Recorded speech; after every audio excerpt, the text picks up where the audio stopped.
Hace algunos meses que, visitando la célebre abadía de Fitero y ocupándome en revolver algunos volúmenes de su abandonada biblioteca, descubrí en uno de sus rincones 2 o 3 cuadernos de música bastante antiguos, cubiertos de polvo y hasta comenzados a roer por los ratones. Era un miserere.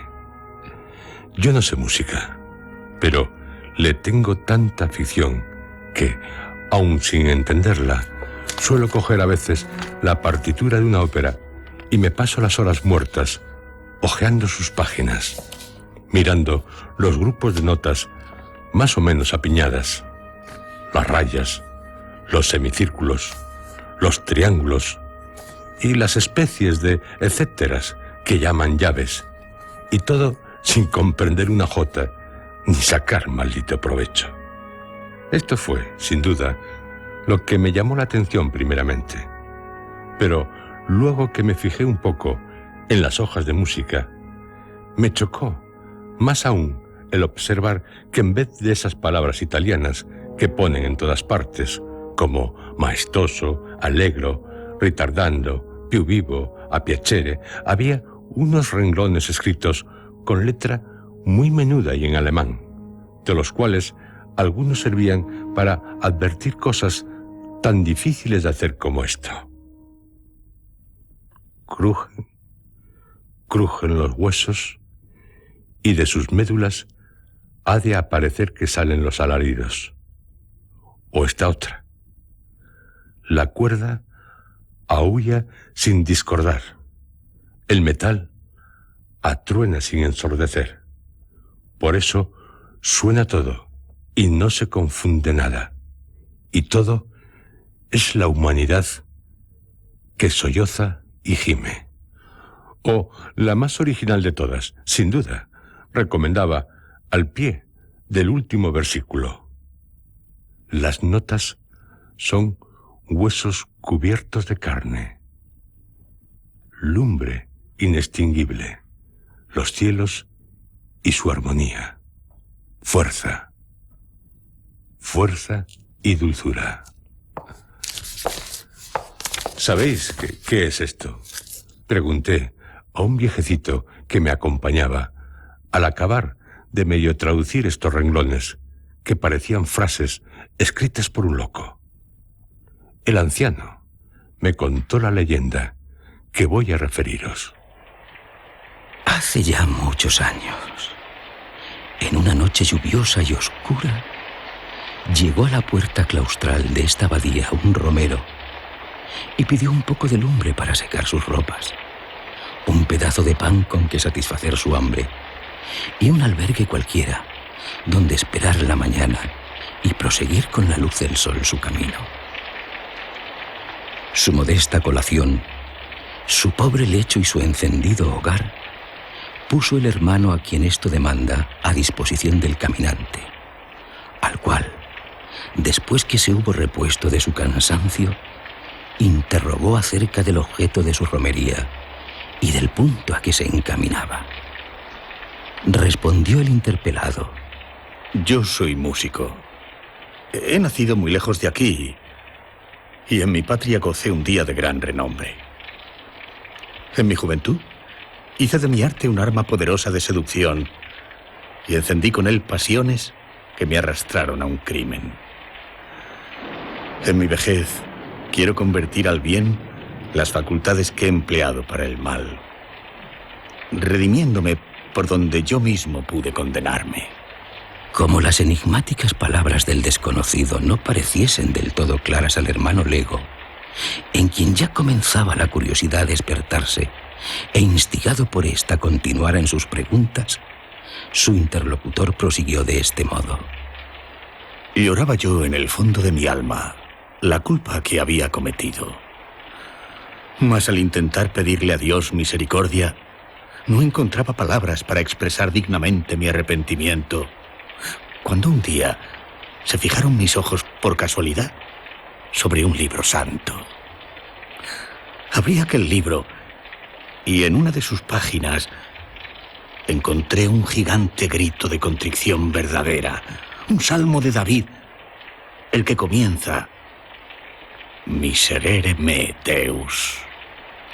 Desde el instante en que hube leído sus estrofas, mi único pensamiento fue hallar una forma musical tan magnífica, tan sublime, que bastase a contener el grandioso himno de dolor del rey profeta.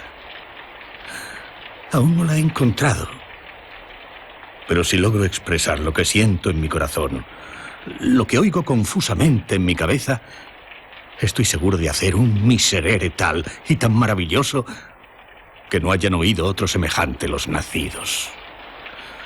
Tal y tan desgarrador que al escuchar el primer acorde, los arcángeles dirán conmigo, cubiertos los ojos de lágrimas y dirigiéndose al Señor: ¡misericordia! Y el Señor la tendrá de su pobre criatura. El romero, al llegar a este punto de su narración, calló por un instante y después, exhalando un suspiro, tornó a coger el hilo de su discurso. El hermano Lego, algunos dependientes de la abadía y 2 o 3 pastores de la granja de los frailes que formaban círculo alrededor del hogar le escuchaban en profundo silencio. Después de recorrer toda Alemania, toda Italia y la mayor parte de este país clásico para la música religiosa, aún no he oído un miserere en el que pueda inspirarme. Ni uno, ni uno. Y he oído tantos que puedo decir que los he oído todos, dijo entonces, interrumpiéndole uno de los rabadanes. ¿Todos? ¿A que no habéis oído aún el miserere de la montaña? Exclamó el músico con aire de extrañeza. ¿El miserere de la montaña? ¿Qué miserere es ese? No dije, murmuró el campesino y luego prosiguió con una entonación misteriosa. ese miserere que solo oyen por casualidad los que, como yo, andan día y noche tras el ganado por entre breñas y peñascales, es toda una historia muy antigua, pero tan verdadera como al parecer increíble. Es el caso que en lo más fragoso de esas cordilleras de montaña que limitan al horizonte del valle, en el fondo del cual se halla la abadía, hubo hace muchos años, ¿qué digo muchos años? Muchos siglos, un monasterio famoso, cuyo monasterio, a lo que parece, edificó a sus expensas un señor con los bienes que había de legarle a su hijo, al cual desheredó al morir, en pena de sus maldades.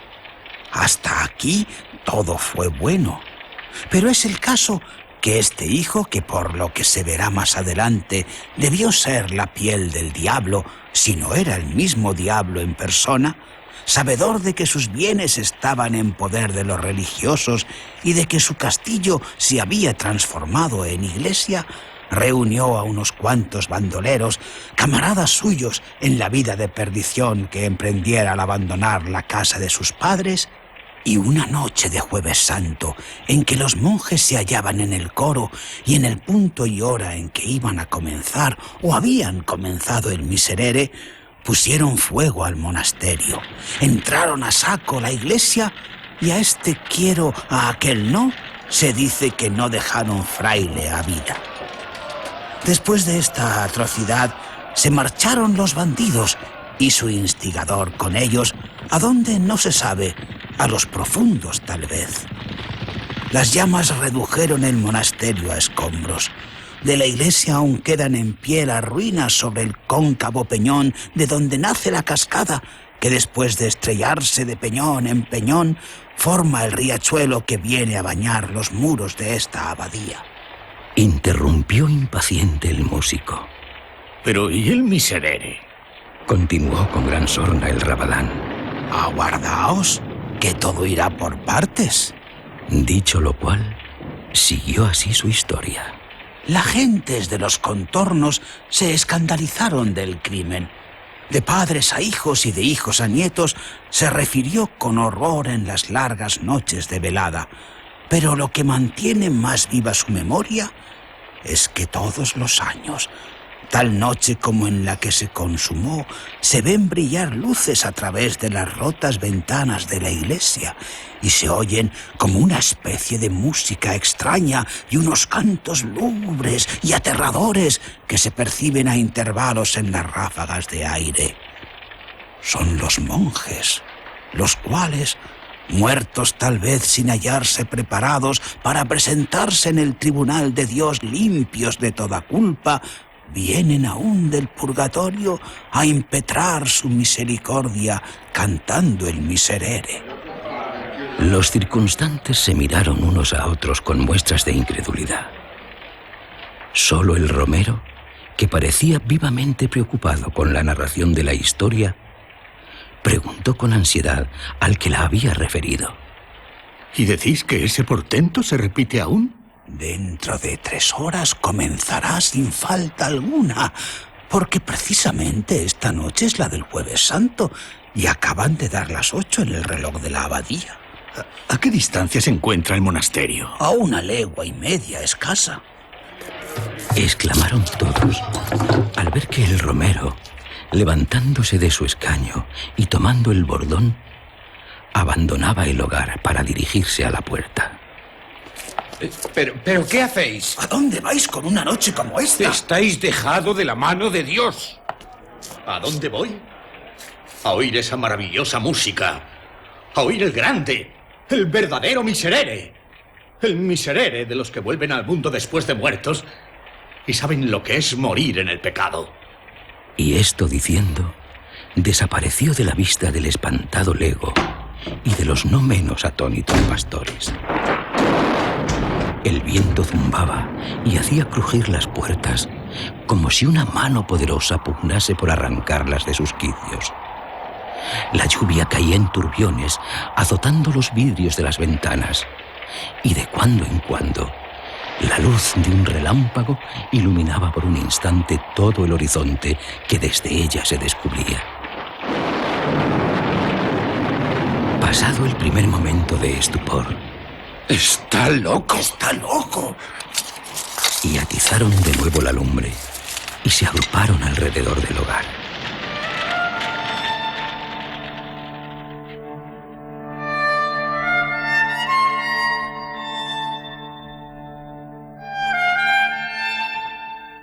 Después de 1 o 2 horas de camino, el misterioso personaje que calificaron de loco en la abadía, remontando la corriente del riachuelo que le indicó el rabadán de la historia, llegó al punto en que se levantaban, negras e imponentes, las ruinas del monasterio. La lluvia había cesado. Las nubes flotaban en oscuras bandas, por entre cuyos jirones se deslizaba a veces un furtivo rayo de luz pálida y dudosa. Y el aire, al azotar los fuertes machones y extenderse por los desiertos claustros, diríase que exhalaba gemidos. Sin embargo, nada sobrenatural, nada extraño venía a herir la imaginación. Al que había dormido más de una noche sin otro amparo que las ruinas de una torre abandonada o un castillo solitario, al que había arrostrado en su larga peregrinación 100 y 100 tormentas, todos aquellos ruidos le eran familiares. Las gotas de agua que se filtraban por entre las grietas de los rotos arcos y caían sobre las losas con un rumor acompasado, como el del péndulo de un reloj. Los gritos del búho, que graznaba refugiado bajo el limbo de piedra de una imagen de pie aún en el hueco de un muro. El ruido de los reptiles, que despiertos de su letargo por la tempestad, sacaban sus disformes cabezas de los agujeros donde duermen o se arrastraban por entre los jaramagos y los zarzales que crecían al pie del altar, entre las junturas de las lápidas sepulcrales que formaban el pavimento de la iglesia. Todos esos extraños y misteriosos murmullos del campo, de la soledad y de la noche, llegaban perceptibles al oído del romero, que sentado sobre la mutilada estatua de una tumba, aguardaba ansioso la hora que debiera realizarse el prodigio. Transcurrió tiempo y tiempo, y nada se percibió. Aquellos 1000 confusos rumores seguían sonando y combinándose de 1000 maneras distintas, pero siempre los mismos. Si me habrán engañado, pensó el músico. Pero en aquel instante se oyó un ruido nuevo, un ruido inexplicable en aquel lugar, como el que produce un reloj algunos segundos antes de sonar la hora. Ruido de ruedas que giran, de cuerdas que se dilatan, de maquinaria que se agita sordamente y se dispone a usar de su misteriosa vitalidad mecánica. Y sonó una campanada. 2, 3, hasta 11. En el derruido templo no había campana, ni reloj, ni torre ya siquiera. Aún no había expirado, debilitándose de eco en eco, la última campanada.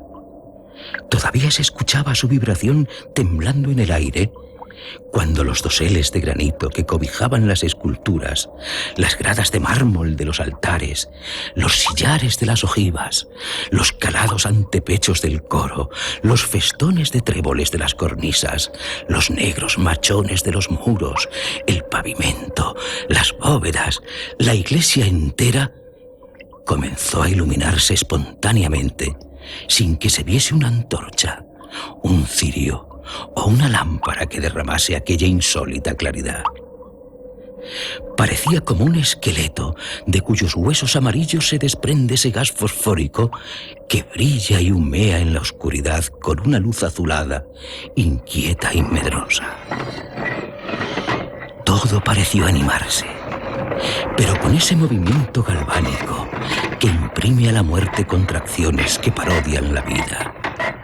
Movimiento instantáneo, más horrible aún que la inercia del cadáver que agita con su desconocida fuerza.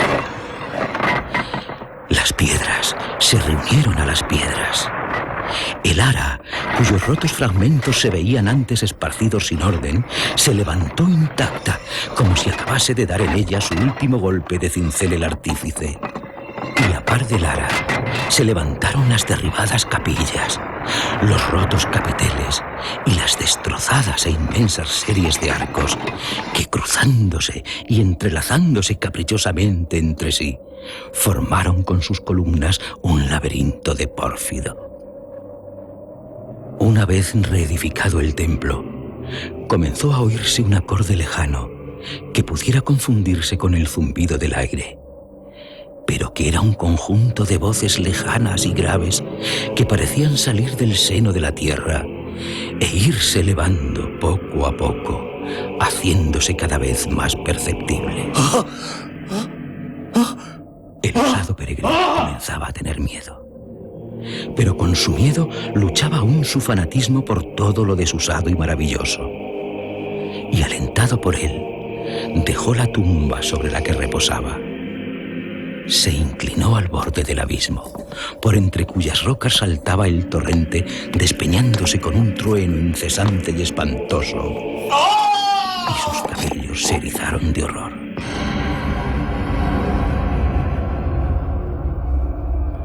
Mal envueltos en los jirones de sus hábitos, caladas las capuchas, bajo los pliegues de las cuales contrastaban con sus descarnadas mandíbulas y los blancos dientes las oscuras cavidades de los ojos de sus calaveras, vio los esqueletos de los monjes que fueron arrojados desde el pretil de la iglesia a aquel precipicio, salir del fondo de las aguas.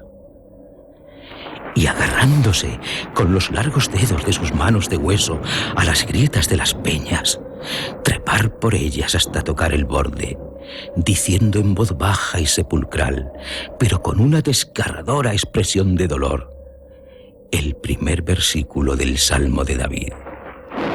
Miserere Deus, secundum magnam misericordiam tuam. Cuando los monjes llegaron al peristilo del templo, se ordenaron en 2 hileras, y penetrando en él, fueron a arrodillarse en el coro, donde con voz más levantada y solemne prosiguieron entonando los versículos del Salmo.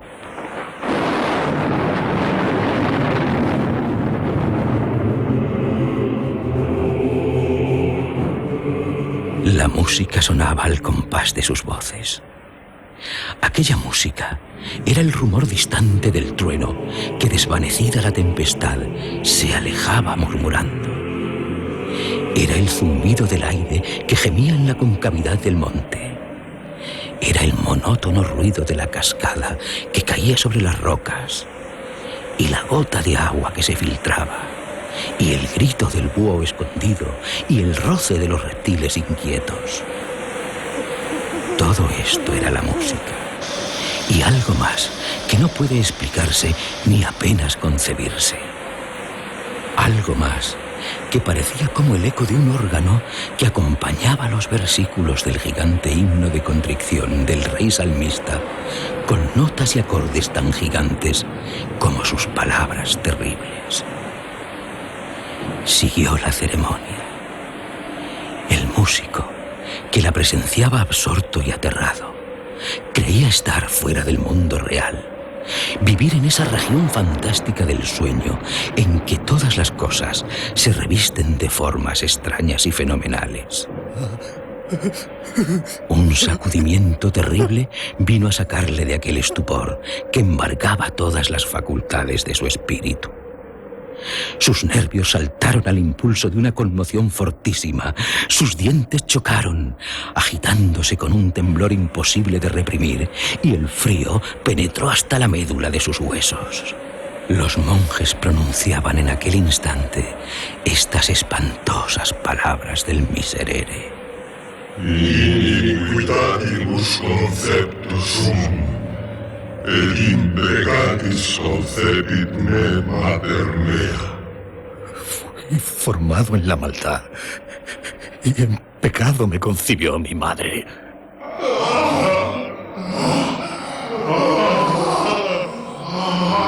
Al resonar este versículo y dilatarse sus ecos retumbando de bóveda en bóveda, se levantó un alarido tremendo que parecía un grito de dolor arrancado a la humanidad entera por la conciencia de sus maldades. Un grito horroroso, formado de todos los lamentos del infortunio, de todos los aullidos de la desesperación, de todas las blasfemias de la impiedad. Concierto monstruoso, digno intérprete de los que viven en el pecado y fueron concebidos en la iniquidad. Prosiguió el canto, ora tristísimo y profundo, ora semejante a un rayo de sol que rompe la nube oscura de una tempestad, haciendo suceder a un relámpago de terror otro relámpago de júbilo, hasta que, merced a una transformación súbita, la iglesia resplandeció bañada en luz celeste. Las osamentas de los monjes se vistieron de sus carnes. Una aureola luminosa brilló en derredor de sus frentes. Se rompió la cúpula y a través de ella se vio el cielo como un océano de lumbre abierto a la mirada de los justos. Auditui meo daris gaudium et ladiciam, et exultabum ossa humiliata. Los serafines, los arcángeles, los ángeles y las jerarquías acompañaban con el himno de gloria este versículo, que subía entonces al trono del Señor como una tromba armónica, como una gigantesca espiral de sonoro incienso. Auditui meo daris gaudium et ladiciam, et exultabum ossa humiliata. En este punto, la claridad deslumbradora cegó los ojos del romero. Sus sienes latieron con violencia, zumbaron sus oídos y cayó sin conocimiento por tierra y no oyó más.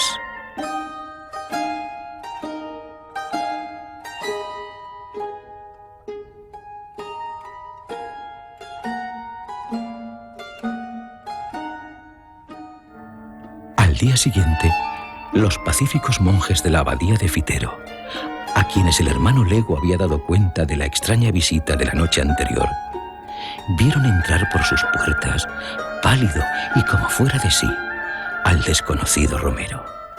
¿Oísteis al cabo el miserere? Le preguntó con cierta mezcla de ironía el lego, lanzando a hurtadillas una mirada de inteligencia a sus superiores. Sí. ¿Y qué tal os ha parecido? Lo voy a escribir. Prosiguió dirigiéndose al abad. Dame un asilo en vuestra casa. Un asilo y pan por algunos meses. Y voy a dejaros una obra inmortal del arte.